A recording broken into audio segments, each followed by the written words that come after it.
Damn, just a miss. நல்ல வேலை எனக்கு வேட்டையாடுறது பிடிக்கும். நல்ல ஜாலியா இருந்துச்சு. Come on. நான் ஆப்பிரிக்கால நிறைய வேட்டையாடி இருக்கேன், பட் இது வேற லெவல்ல இருக்கு. நல்ல வேலை எனக்கு வேட்டையாடுறது பிடிக்கும். உன் கூட குடிக்கிறதுக்கு பதிலா என் ஃபுட் ஸ்டூல் கூட குடிப்பேன்னு சொன்னேன். யா, சும்மா சொல்லக்கூடாது. இந்த தடவை வந்த பிளேயர்ஸை பார்த்து நான் ரொம்பவே இம்ப்ரெஸ் ஆயிட்டேன்.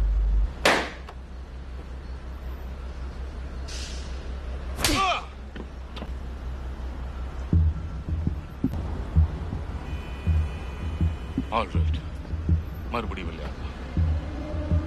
பார்த்துருவோம்.